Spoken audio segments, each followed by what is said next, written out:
Now, I hope that you are comfortable with the terms preemptive scheduling and non-preemptive scheduling. So let us begin with our CPU scheduling algorithms. The very first algorithm which we are going to study is FCFS, first come first serve. The name itself is sufficient to explain the meaning of what the algorithm means. The process which is first to arrive in the ready queue is the deserving process to get the CPU first. This scheduling algorithm can be managed with a FIFO queue.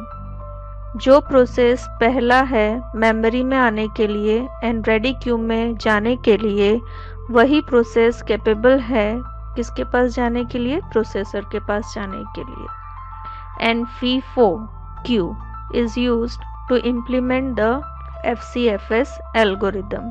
FIFO queue का मतलब क्या है, आप लोगों ने data structure में सीखा है. Queue is a data structure which manages the list of elements in which manner first in first out. The element which enters the first in queue will be the element which will leave the queue first. तो वही concept कहाँ पर use कर रहे हैं हम, CPU scheduling में use कर रहे हैं. As the process enters the ready queue, its PCB. If you remember that each process has its own PCB, process control block. Fine. Why we use PCB or why the operating system uses the PCB? It is used for the unique identification of the process, and all the information related to a process is stored in a PCB. So whenever the process enters the ready queue, means memory में आ रहा है, तो इसका PCB कहाँ पर link हो जाता है, tail of the Q.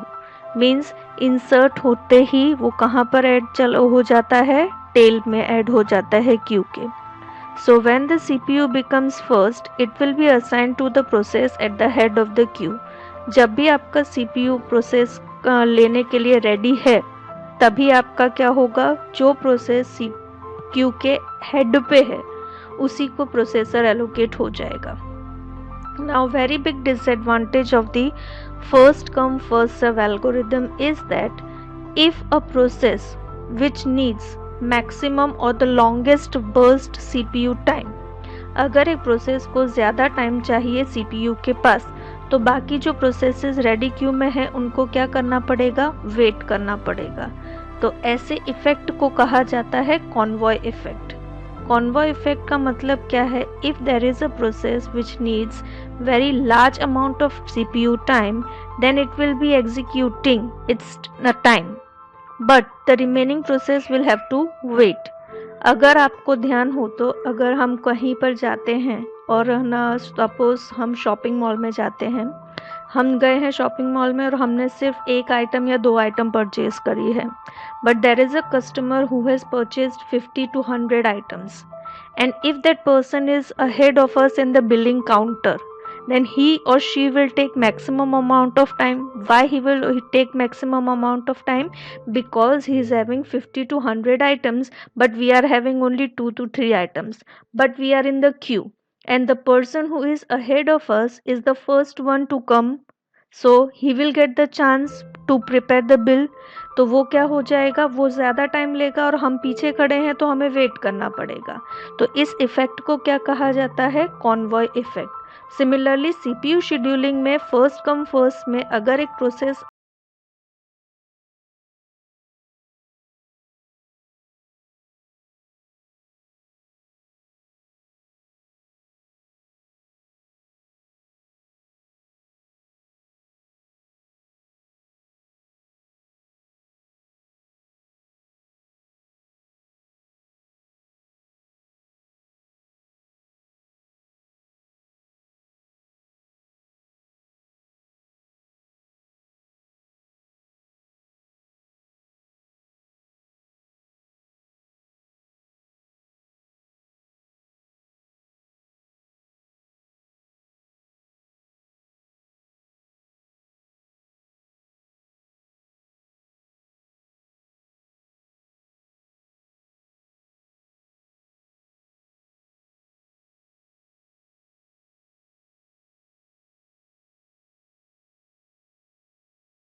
write Gantt chart, then you won't get the perfect waiting time. अब आपको Gantt चार्ट कैसे ड्रॉ करना है? Gantt चार्ट ड्रॉ करने के लिए आपको सिंपल सा कंसेप्ट याद रखना है कि आपको एक सिंपल बॉक्स ड्रॉ कर लेना है। बॉक्स आपने ड्रॉ कर लिया, फिर पहला प्रोसेस है P1, उसने कितना टाइम लिया है एग्जीक्यूशन के लिए? उसने टाइम लिया है 24 मिली सेकेंड्स। एग्जीक्यूशन कहाँ से स्टार्ट किया है? 0 टाइम से स्टार्ट किया है। 0 + 24 गिव्स यू 24। नेक्स्ट टर्न किसका है? P2 का है। P2 ने कितना टाइम लिया एग्जीक्यूशन के लिए? 3 मिली सेकेंड्स लिए। 24 + 3 gives you 27. Then which process will come? P3. P3 उसने कितना टाइम वापस से लिया? 3 millisecond. So 27 + 3 gives you 30 milliseconds. ये जो बर्स्ट टाइम है वो याद रखना, it is always in milliseconds. Now when working with this Gantt chart, जो प्रोसेस ज़्यादा टाइम लेगा उसका ये एरिया ज़्यादा दिखाना है, जो प्रोसेस कम टाइम लेगा या सेम टाइम लेगा उनका एरिया सेम दिखाना है। फिर आपको याद रखना है, कैलकुलेशन करते जाना है। स्टार्टिंग टाइम कितना है? 0। 0 के बाद ऐड कितना करना है? 24। यहाँ पर हमने 24 क्यों ऐड किया है? क्योंकि P1 को कितना टाइम चाहिए? 24 मिली सेकेंड्स चाहिए, इसीलिए हमने उसको 24 टाइम लिया है। Fine. So 0 + 24 gives you 24। Then 24 के बाद P2 का टर्न आता है। P2 को कितना टाइम चाहिए एग्जीक्यूशन के लिए? 3 मिली सेकेंड्स चाहिए। सो 24 + 3 गिव्स यू 27। फिर P3 का टर्न आया। P3 को वापस से कितना टाइम चाहिए? 3 मिली सेकेंड्स ही चाहिए। सो 27 + 3 गिव्स यू 30। अब यहाँ पर आपको याद रखना है, ये जो स्टार्टिंग वाला टाइम है, 0th टाइम पे डायरेक्टली कौन आया? P1 आया। P1 को CPU खाली मिला तो उसने अपना एग्जीक्यूशन स्टार्ट कर दिया। तो P1 will be the first to enter the processor and processor will give its time to P1 and P1 will start executing and it will take how many milliseconds? 24 milliseconds, and after completion it will release the CPU. No one is interfering, neither the process, some other process, nor the operating system is interfering in the execution of P1. That means this type of scheduling is non-preemptive scheduling. After 24 milliseconds, P2 is getting the chance. Means what? P2 is waiting for how many milliseconds? 24 milliseconds. But P1 was not waiting. At time 0, it got the processor directly without waiting. So P2 will get the CPU when? At 24 milliseconds. Then it will take it for how many milliseconds? 3 milliseconds, and it will complete its execution and release the CPU at what time? 27 milliseconds. And after 27, which process will enter the CPU? Process 3. So it has to wait for how many milliseconds? 27 milliseconds. And finally it will take it for how many milliseconds? 3 milliseconds, and the total is 30. These time 24, 3 and 3, this is your burst time. Fine. So remember the starting time, this starting time of each process. P1 का starting, P2 का starting, P3 का starting. ये time क्या होता है? It is the waiting time.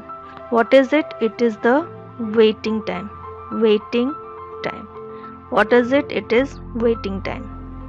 And once its waiting is over, अब ये चीज जो है, अब यहाँ पर देखना है P1 का खत्म होने का टाइम, दिस इज खत्म होने का time, it is how much? 24। P2 का खत्म होने का टाइम कितना है? 24। एंड P3 का खत्म होने का टाइम क्या है? 30। लेकिन ये सारे प्रोसेसेस का खत्म होने का टाइम कितना है? 30। सभी प्रोसेसेस अपना टाइम खत्म प्रोसेसेस। P1 का वेटिंग टाइम 0 है, P2 का वेटिंग टाइम 24 है, P3 का वेटिंग टाइम 27 है। एंड कंप्लीशन टाइम उल्टा देखना है आपको, खत्म होने का टाइम देखना है। खत्म होने का मतलब क्या? P1 का खत्म होने का टाइम 24 है, P2 का 27 है, P3 का 30 है, तो that is called completion time, that is CT. Remember this abbreviation, we are going to use these only abbreviation. WT that is waiting time, CT that is completion time, TA that is turnaround time. अब हमें calculation करना है waiting time, turn around time, तो उसके लिए ये table आपको बनाना है। टेबल में आपको याद रखना है, ये पहले ही लिस्ट आउट करना है प्रोसेसेस P1, P2, P3, उसका बर्स्ट टाइम कितना है 24 चाहिए P1 को, 3 चाहिए P2 को,